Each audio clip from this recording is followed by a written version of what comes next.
Oh ho.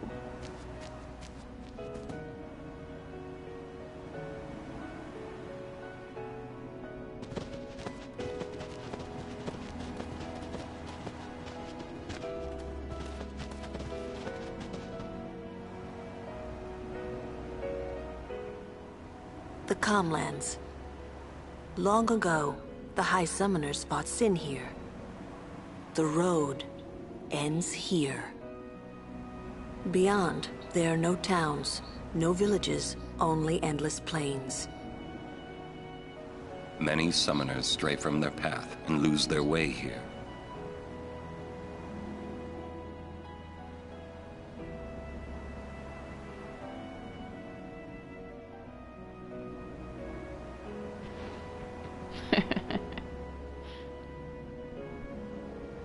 Hello everyone, welcome back to my Final Fantasy Let's Play. I am Crowbeak.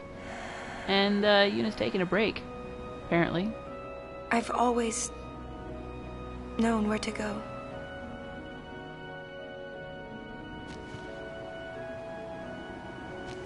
Knees! I won't let you die. I'll find a way somehow.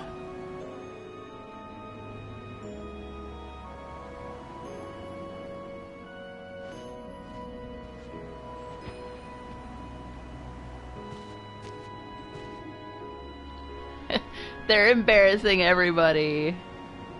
How cute. Let's go.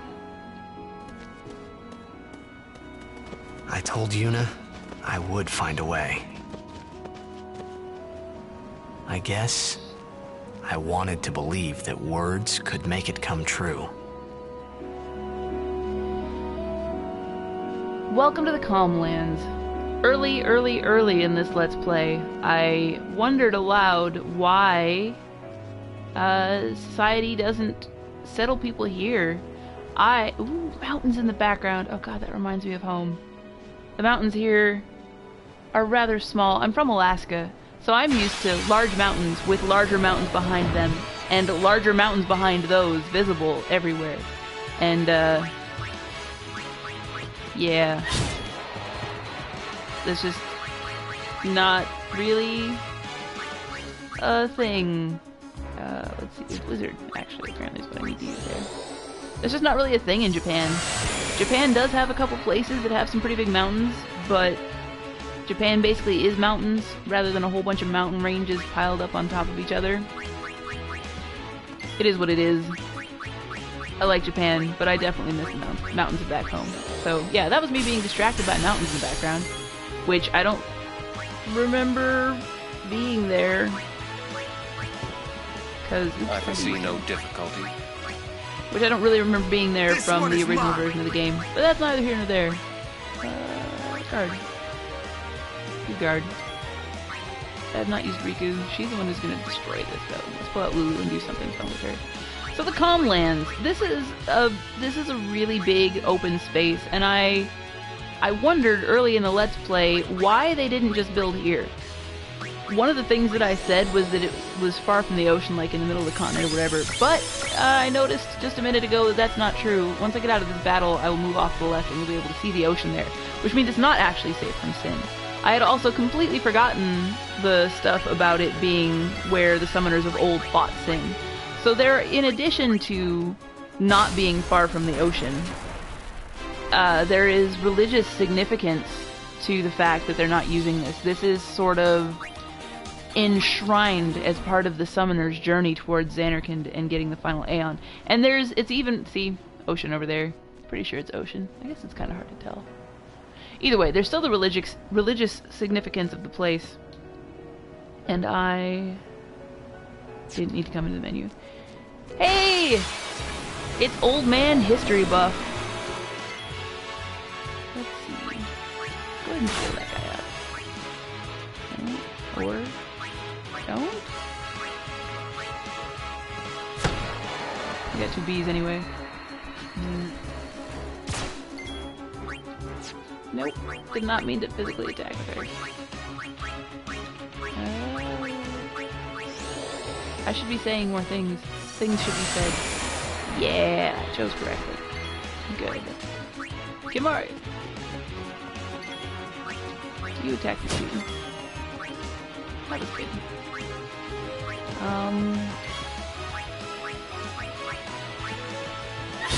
Oh, religious significance of the place.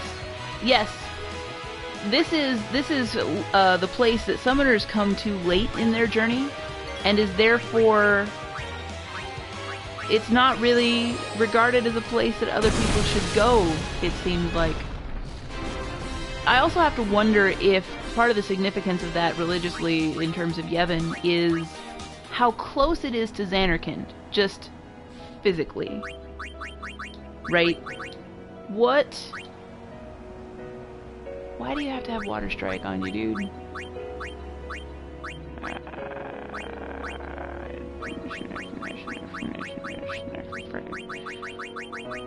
Let's go with Poison Strike. I don't know, because I don't... Silence Touch. I don't want him... This is an area where I want to do some leveling. I don't want him to be counterattacking everything. It's really nice if you just want to kill things, but I like to know a bit about want other people to get experience too. Yes, dutiful. As you know, these plains were once a battlefield. A great battle between Bavel and Xanarkand, a melee of Machina. That war left this place a barren, lifeless land. Then time passed. The summoners took note of this uninhabited land. Great battles could be fought here with no harm to the common folk. Perfect for a final battle with sin, as it were. Summoners wait here, ready to perform the final summoning. Ah, to know what they must feel. Do you really In want any to? case, when sin is defeated here, the calm will visit Spira once more. That's why this place is now known as the Calm Lands. Exactly who dubbed it so is unknown. And that, as they say, is that. So this, to this day, is still just the place. Hey, Chocobo Knight, come back. This is still just the place where the summoners fight sin. Good times. By good times, I mean not good times. And another thing that's interesting there in relation to what he said is that the summoner gets the final Aeon and then just comes here and waits for Sin to show up. That... with what we know of Sin... Well... With what has been revealed of Sin so far, I know some other thing. You know what? I'll just wait to talk about that until later. We know we definitely know some things about Sin though. Like we know that Sin right now is Jecht, is a person with a history that we can sort of tie to through the memories of Titus and Orin and Yuna. There's and we know that Sin has occasionally acted in ways that are kind of selfish as related to Jecht. From that we can... Oh man, I didn't use hardly anyone. Oh, I forgot she steals those things to death. Chocobo Knight, come back! Come back! I want to talk to you. Ah, God, it's too fast. Alright, well, so much for that. Yes, Sin can be... Sin has a mind right now. Is that always the case? We'll find out later. But... With like, Sin is said to be attracted to places with lots of people. The Calm Lands definitely doesn't have lots of people. That's kind of the point of the summoners using it as a place to fight Sin. If anyone here is familiar with Dragon Ball Z, and more, there's an animation that someone made on Newgrounds eons ago, just forever and ever and ever ago, in which what's it called? DBZ in a nutshell. And in it, Frieza, I think it is, someone specifically said, let's go find a vast empty battlefield that's like a zillion bajillion miles wide and would never really exist, but hey, there's one right over there. And I'm paraphrasing a bit, but I found that hilarious.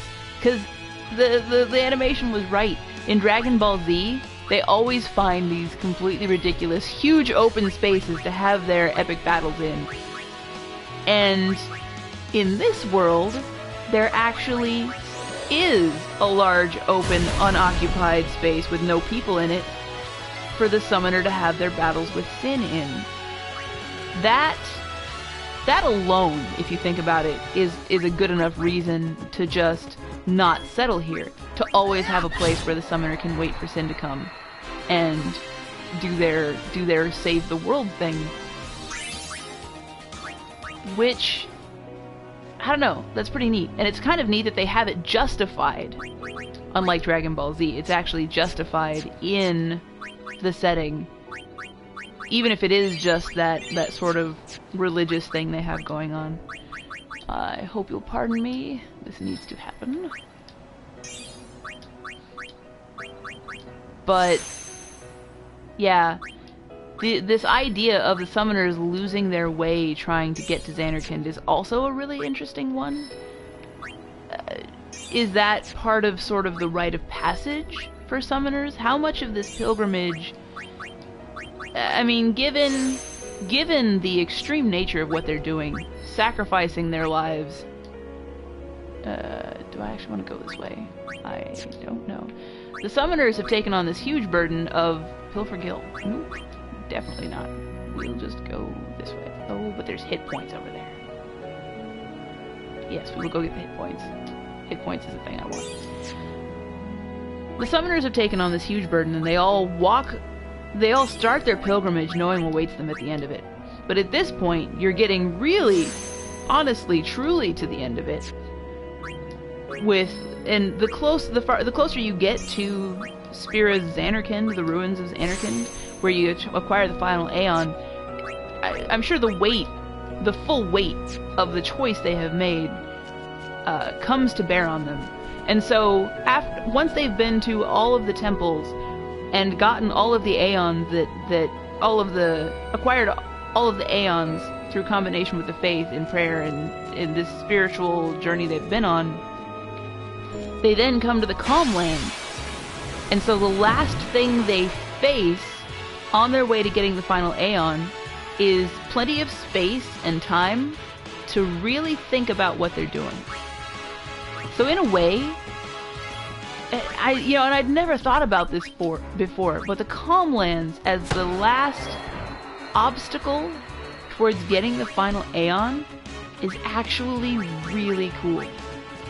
Because only the hardiest of summoners, only the ones who have not only proven themselves strong enough of magical will or whatever, powerful enough to get all the Aeons in the first place, will get here. And then once they get here, they're tested in terms of their determination. Do they really have the determination to march forward to their death? So Yuna hit her rock bottom before this because turns out that the corruption of Yevon didn't sit well with her. And who can blame her, right? But this is assuming a summoner doesn't have some creep like Seymour messing with them, which I assume most don't. There's a this would probably be the rock bottom point for the average summoner. Actually, you're a black mage. You can smack this bitch up. This would be the rock bottom point, I think, normally for most summoners on their pilgrimages, where they are getting ever closer to Doom. Like they're on not quite on Doom's doorstep, but getting really close. And knowing that this is the place where they're going to be expected to be on Doom's doorstep, this is the place they're going to make their final stand. They walk through the place that will be their final stand on the way to get the weapon they need for the final stand, and then have to come back here. And it's this vast open space that is really quite pretty if you think about it. And they have all the time in the world to just think about what they're doing and if they are really, honestly, truly up to this. It's very neat. I can't The pilgrimage alone is one of the unique aspects of Final Fantasy X. You never see anything like this. I've never seen anything like this in a video game. Am I missing something? Are there other games that have done this? In a way, Tales of Zestiria does something similar. Though not really. In Final Fantasy X, Yuna is walking this path of her own accord, and she has all these friends with her to help her. But it's really... And the story is focused around Titus. The whole it's his story thing is definitely true. But in terms of what's going on, the pilgrimage is about Yuna. And that's why... That's a good part of why Auron is always so concerned about whether she's willing to go on or not. Yes, I will go talk to you.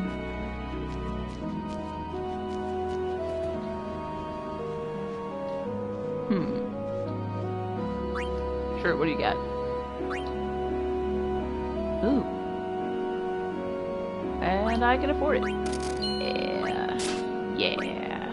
I lose sensor, but that's alright. Yeah. I don't really physically attack with him much. Magic counter.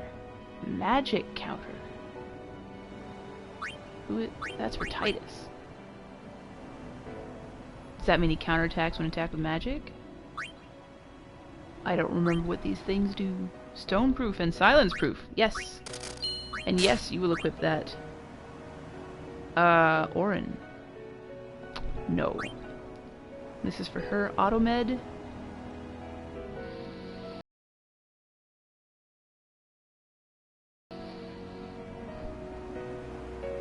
Sure, we'll try it. I have plenty of magic points, and this was the thing that I wanted.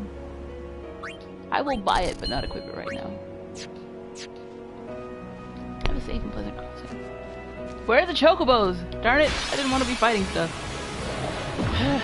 Alright. Riku. Steal that thing dead.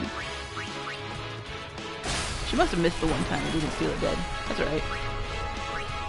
You know what? I don't really feel like grinding, and I'm not having trouble killing things, so I'm just gonna kill things. I have not completely forgotten the general vein of what I was talking about, but I don't remember exactly what I was talking about. This actually seems like a pretty good time to cut this episode off. I didn't start my timer right when the episode started, but I know it was a few minutes, so I'm probably right around 15 minutes, if not a little farther. So I'm gonna go ahead and end this episode here. Have a good one.